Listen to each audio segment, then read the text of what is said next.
네, 반갑습니다. 오늘은 아모스 첫 번째 이야기를 시작하도록 하겠습니다. 열왕기하서 14장으로 돌아가서 이스라엘 왕 요아스의 아들 요아스 2년에 유다 왕 요아스의 아들 아미샤가 왕이 되었어요. 아마샤라는 사람은 괜찮은 사람이에요. 그리고 이 아마샤 다음에 이어졌던 왕들이 아샤라인데 다른 말로는 우시아라고 해요. 우시아와 요단과 아하스, 히스기야 이렇게 나가면서 남한국도 점점 잘못되어가요. 그리고 14장 23절을 보면 유다의 왕 요아스의 아들 아마샤 제15년에 이스라엘의 왕 요아스의 아들 여로보암이 사마리아에서 왕이 되어 41년간 다스렸으며 이때 여로보암 2세를 돼요. 상당히 장기간 통치했는데 이 사람도 정치, 경제, 외교, 안보 이런 것을 참 잘했어요. 상당히 정치를 잘하는 편이었지만 하나님을 몰랐어요. 아무리 일반 정치를 잘해도 하나님을 모르면 그것은 하나님께는 점수를 따지 못해요.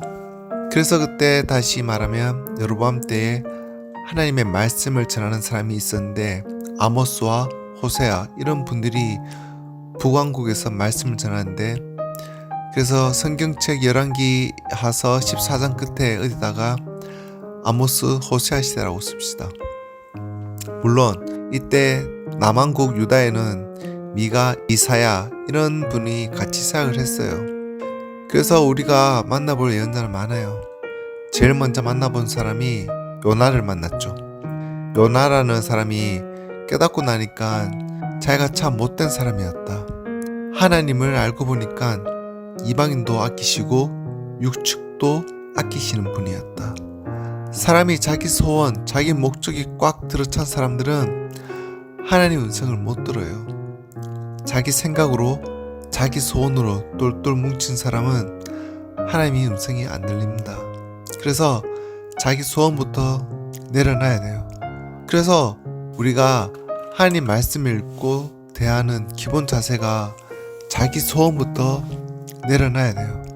자기 소원을 내려놓고 자기의 소원이 먼저가 아니고 하나님 소원이 뭔가 그부터 좀 진지하게 알아보자는 거예요. 그리고 그 하나님 소원이 이루어지도록 우리가 정말 우리 자신을 들여서 쓰임받게 되면 하나님 소원이 이루어지는데 우리 소원 하나님께서 외면하진 않아요. 자, 아모스를 보도록 하겠습니다. 유다 왕 우시아의 시대, 곧 이스라엘 왕 요아스의 아들 여로보암의 시대 지진전 2년에 드구와 목자 중 아모스가 이스라엘에 대하여 이상으로 받은 말씀이라. 아까 우리가 열왕기하서 14장에 보면 여로보암 시대라고 되어 있죠. 그러니까 그 시대에 맞춰서 연대순으로 재구성해서 읽으면 열왕기하서 14장까지 읽고 아모스를 읽어야 됩니다. 여로보암 시대 지진전 2년에 이것은 굉장히 중요한 말인데 사람들은 거의 그냥 지나쳐가요.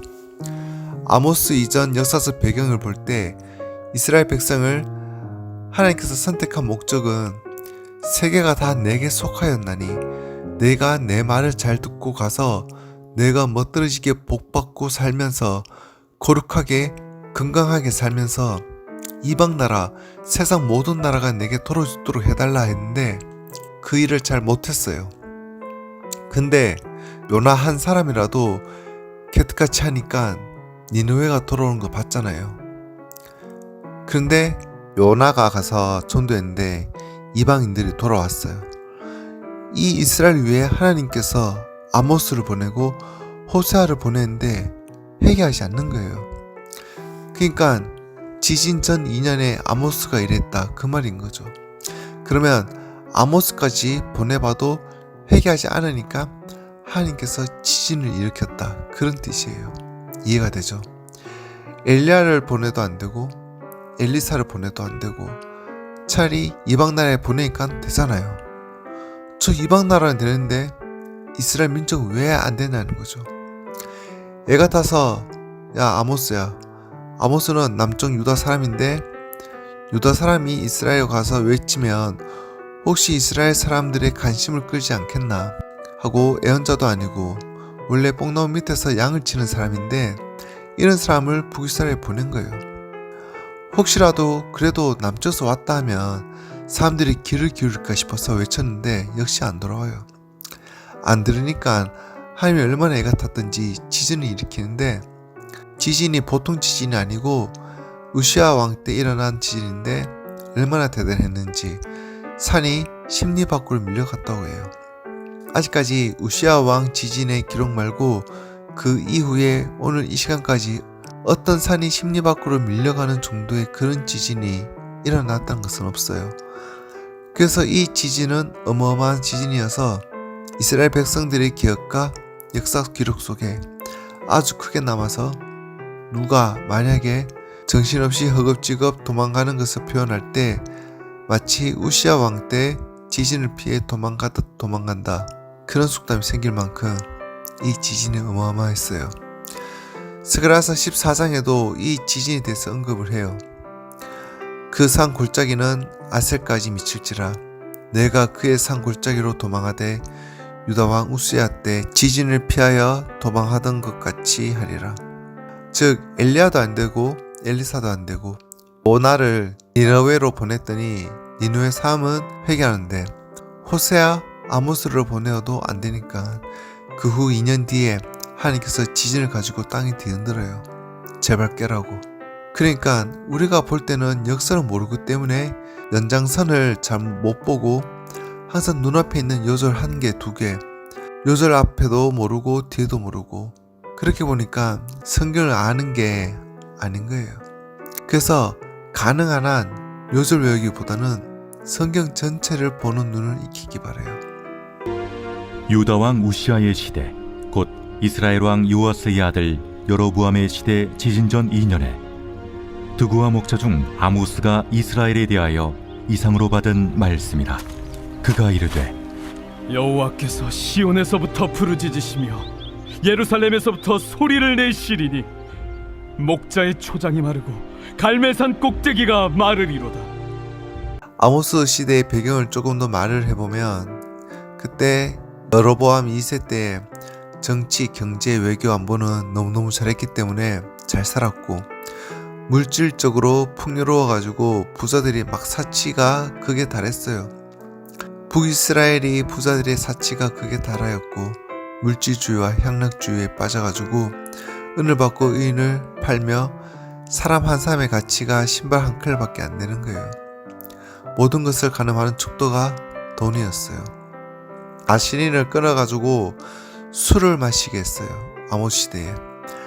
하나님께서 어려운 시대에 일할 사람이 안 나타날까 싶어서 여기저기다가 어떤 여자들과 협상을 해가지고 나시린 하나 만들어서 숨겨놨는데, 어떻게 찾아가지고 기어이 끌어다가 술을 퍼마시게 해서 성결을 욕되게 하고 하나님과 일을 하지 못하게 만들어버려요. 예언자가 양심에 찔리는 소리, 부담되는 소리를 하면 예언자 입을 틀어막고 예언하지 못하게 하는 거예요. 부담된다 그러면서. 그리고 상하 궁전을 지어놓고 사치하고 타락하고 술을 퍼마시고 상하 침대에 늦잠 자고 비파에 맞춰 헛된 노래를 지절대고 대접으로 포도주를 퍼마시되고 온갖 귀한 향수를 몸에 바르고 공법을 쓸개같이 정의를 무시해버리고 이중추 삼중고를 가지고 부당 이득을 취하고 안식일이 다가오는 것을 귀찮게 여기고 잘 살아지니까 믿음이 좋아지는 것이 아니고 이렇게 타락하는 거예요. 누구든지 일부러 가난해지려고 노력하는 것은 없지만 부자가 되면 부유한 재산을 가지고 선교하고 구제하고 좋은 일, 선한 일, 착한 일 하는 게 아니라 물질주의, 다음에는 향락주의가 반드시 와요. 향락을 다 추구하면 그 향락 때문에 하나님께 찬양하는 것이 아니라 향락을 추구한 결과는 언제나 허무주의 굴러 떨어지는 거예요.